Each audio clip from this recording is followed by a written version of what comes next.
Okay, if you are a guitar player, there's two main companies out there right now that have great guitar amp simulation.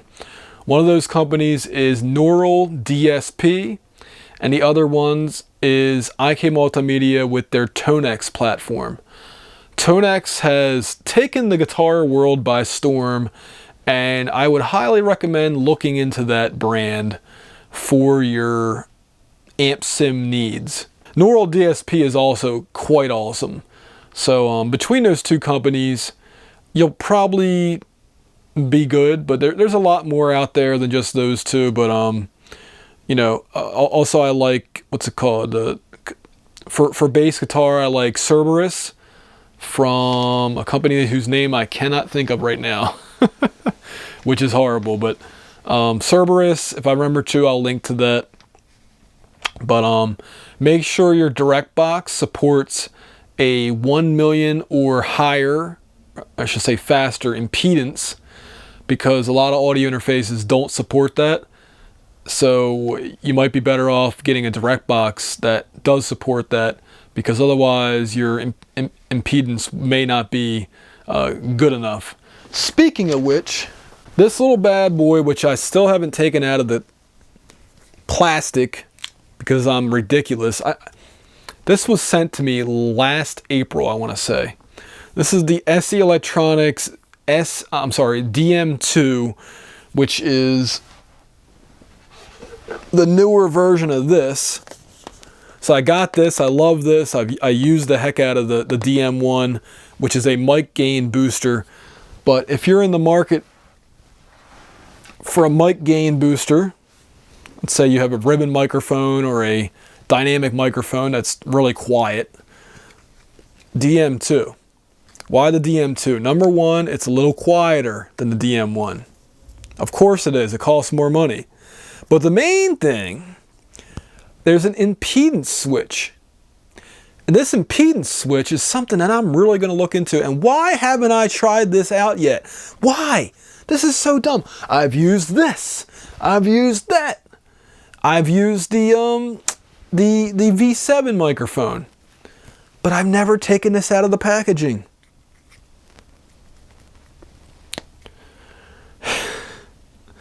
I will be reviewing this, or demoing it, I should say. Thank you to SE Electronics for sending me this.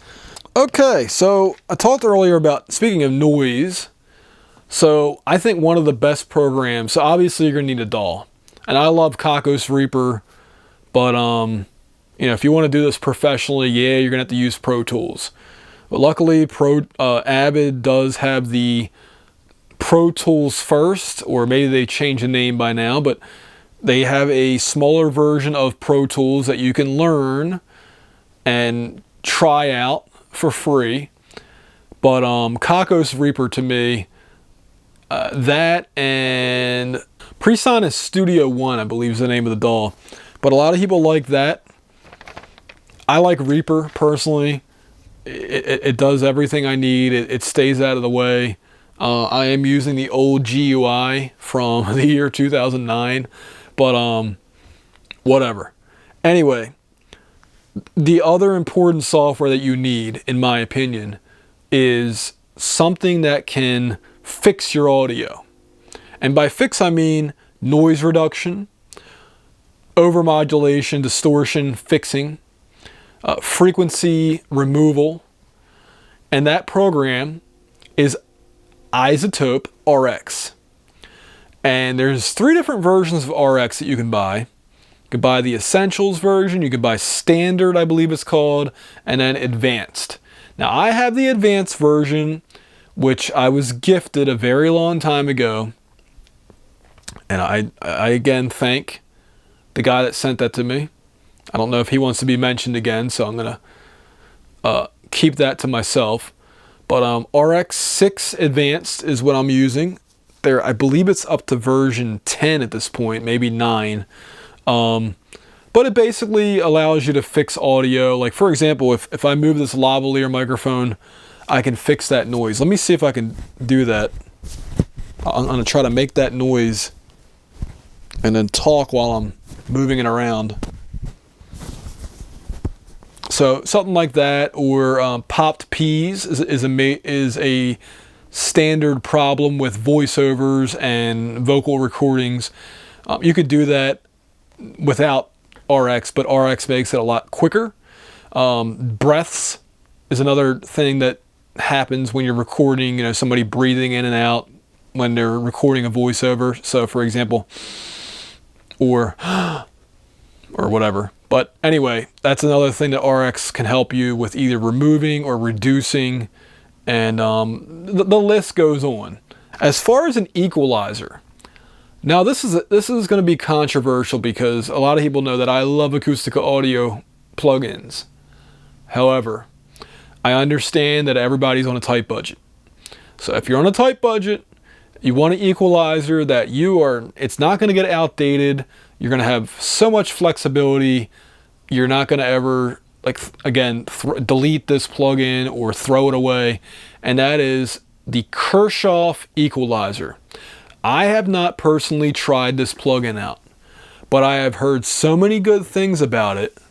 And I look at the feature list, and I look at the reviews, and I hear the reviews, and I think the results speak for themselves. Typically, people would recommend FabFilter Pro Q, but this is basically FabFilter Pro Q with a bunch of hardware emulations thrown in, along with dynamic equalization, which I guess maybe I'll get to later on. But Kirchhoff equalizer, I think it costs about $110, which may seem steep, but it's one equalizer, one and done. Like I said, it'll never get old. You could probably just use this equalizer and that's it. It's more affordable than the DMG Audio Equilibrium, which is kind of the one that I used to recommend. But Kirchhoff is the one that it seems like everybody is leaning more towards that these days than Pro Q, because it can do clean, it can do hardware emulations, it can do it all. It really can do it all. Now, if you don't have a lot of money, Red Rock Sound makes a great equalizer called Una. Man, I own it. I own the plugin Una V or something like that. Una EQ. Anyway, that's the cheaper one. And the other one that I also use a lot is IIEQ Pro from DDMF. So between those three plugins, you can get a lot done. Now, if you do have more money, that's where I say Acoustical Audio plugins are very hard to beat, especially when it comes to equalization. And as the months go on this year, they are using what's called hyper technology to basically make their older saturators and compressors a lot more realistic, closer to hardware, basically a hybrid of algorithmic and sampling for their previous plugins that they made. So Acoustical Audio, great company. I would try my best to avoid Waves. Now, Waves, they've been around since like 1996. And they're cool. I personally have a lot of Waves plugins, but the thing is, I am trying to not use any of those plugins because of their Waves update program. Also, more specifically, I still use Windows 7 because it's a very stable operating system, and Waves no longer supports Windows 7. What can I say? Now, if you want to get a hardware equalizer, oh boy, that's another can of worms. And I'm going to say that,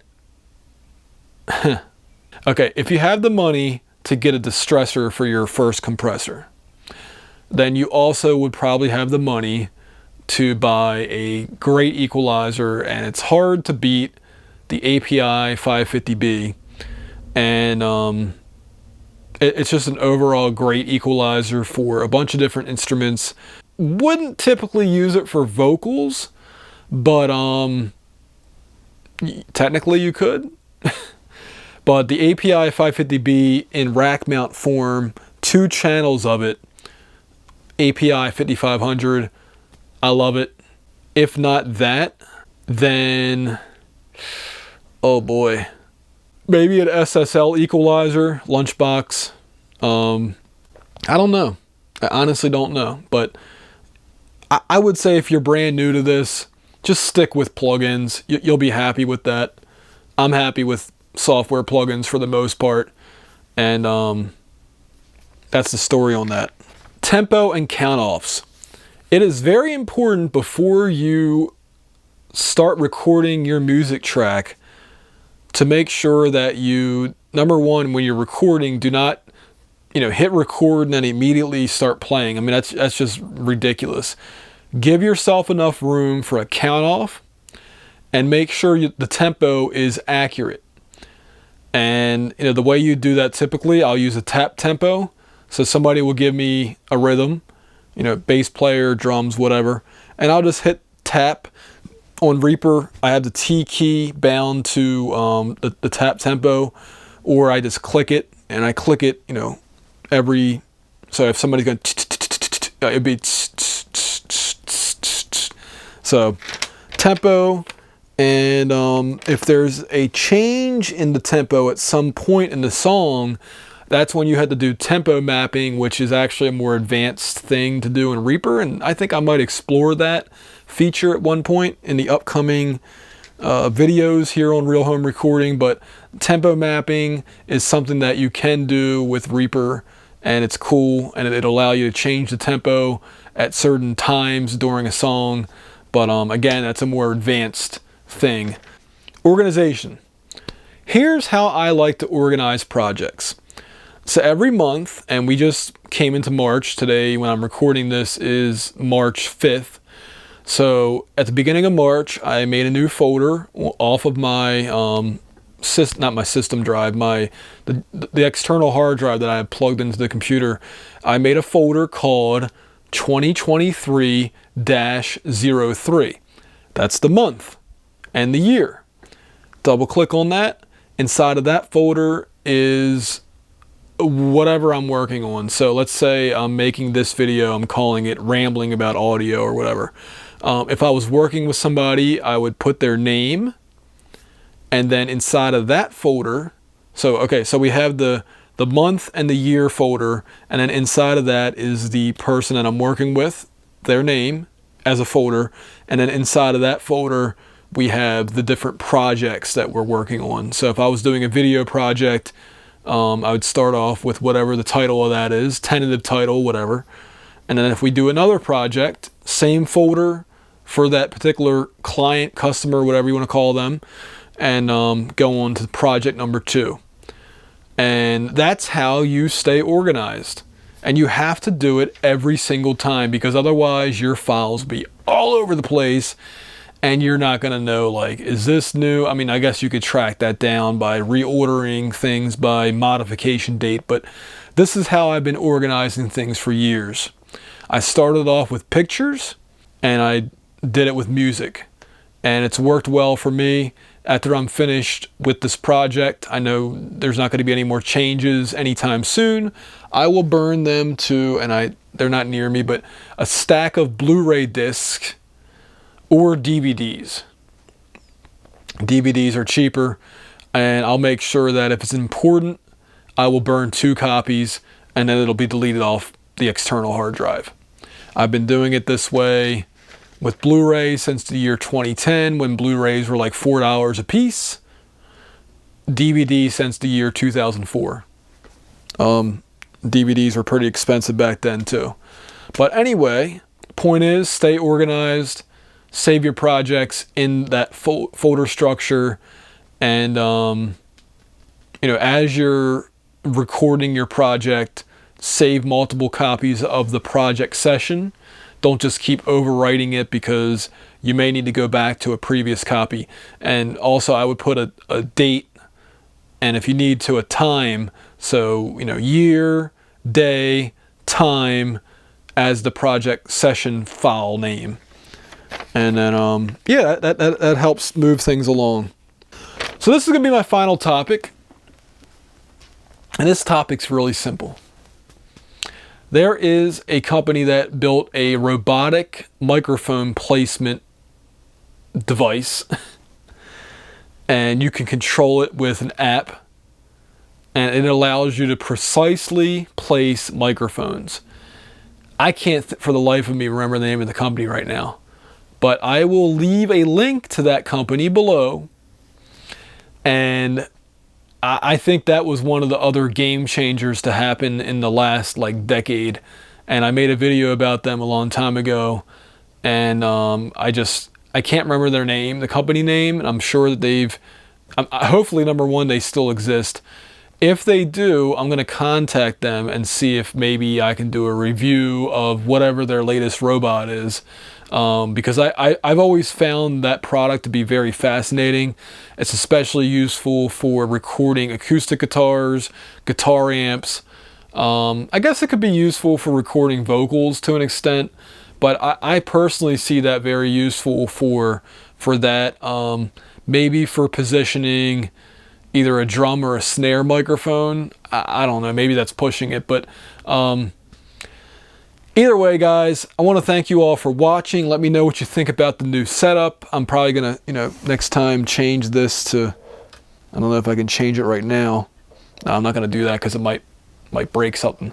But I might change this. I want to use Real Home Recording Blue for this first video. And I guess I could do something with that light too. But I like it staying, neutral white. And hopefully I white balance this video properly. It was a little bit tough to do. For some reason it wasn't jiving very well. But anyway, I enjoyed recording this and just shooting the beep about these different topics. Hope I taught you guys something. In an upcoming video, I'm going to update how to use a mixing board. I'm going to record it in 4K. I'm going to maybe have 2 cameras. One's a point of view camera. The other one will be maybe an overhead, or maybe I'll do 3 cameras. Maybe I'll do an overhead camera. I'll do a POV camera, and I'll do a presentation camera. Because that video is actually, I think, one of my most popular videos. It may be the most popular video on this channel. Was that how to use a mixing board. And Phoenix Pro, I never did get around to putting a video out about, like, because it has like a built-in delay and reverb and all that. And I meant to like go through this, and it also has a 10-band graphic equalizer and just all kinds of just cool features on this mixing board. And I actually recommended this mixing board to my friend, but I was supposed to become a part of their affiliate program or something like that, and I was an idiot, and I kind of dropped the ball on that one. But anyway, I'll get hooked back up with Phoenix Pro.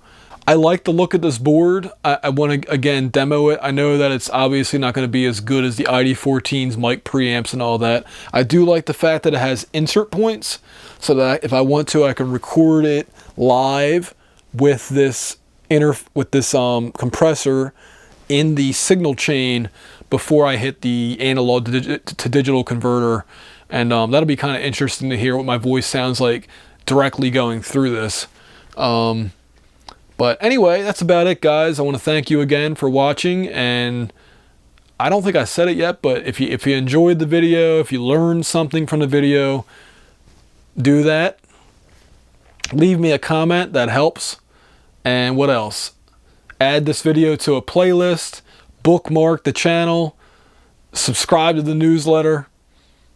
I don't know. Do it all, please. Please, I beg of you, please. No, but seriously, I really do appreciate you guys. Never thought I'd ever get to, what is it, 26,600 subscribers or something like that. That's awesome. It's awesome.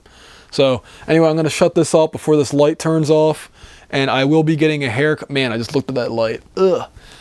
I will be getting a haircut. Maybe I should have got a haircut before recording this video, but I was ready to do this video over the weekend, and I guess it technically was still the weekend, but I wanted to record this video on Friday night, and I never did. So anyway, thank you all for watching. I'll do one more synchronization.